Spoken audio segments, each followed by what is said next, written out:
Shalom, kembali lagi bersama kami di Why Message dengan saya Emma.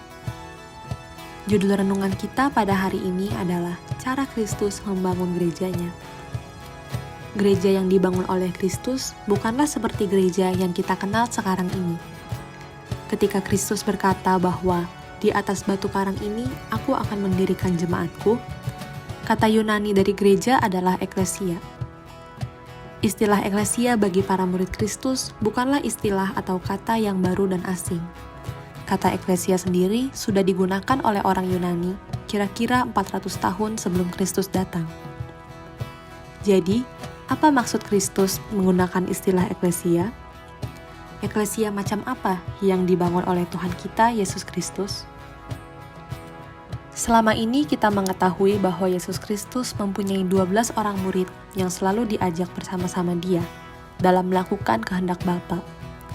Tetapi pernahkah kita dengan sengaja mencari tahu maksud Kristus memuridkan 12 orang murid? Apakah kita juga cukup teliti untuk mengetahui bagaimana Kristus memulai kelompoknya? Bagaimana Dia hidup bersama-sama dengan murid-muridnya, mengajar dan memberi teladan kepada murid-muridnya? Sehingga saat Kristus telah naik ke sorga dan Roh Kudus dicurahkan ke atas hidup murid-muridnya, hidup mereka langsung dikenali sebagai pengikut Kristus, dan mereka melakukan pekerjaan-pekerjaan dan mujizat yang bahkan melebihi gurunya sendiri. Bagaimana dengan keadaan kita sekarang ini? Masihkah kita bergumul saat seharusnya kita menaati kehendak Kristus untuk kita, gerejanya? Masihkah kita disibukkan dengan persoalan kehidupan, padahal Kristus sedang menunjukkan caranya dalam membangun hidup kita.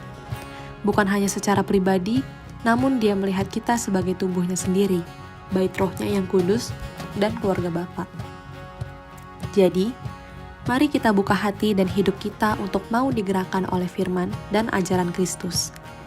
Mari kita juga mau bersepakat dengan orang-orang yang Tuhan tetapkan untuk membimbing dan menemani perjalanan rohani kita, agar akhirnya kita menjadi dewasa di dalam Kristus dan siap menemani orang lainnya untuk bersama-sama bertumbuh dalam segala hal ke arah Kristus. Untuk mempelajari materi ini dengan lebih lanjut, saudara dapat membacanya di Warta GKP Yerusalem. Jangan lupa untuk like, subscribe, dan share. Tuhan Yesus memberkati.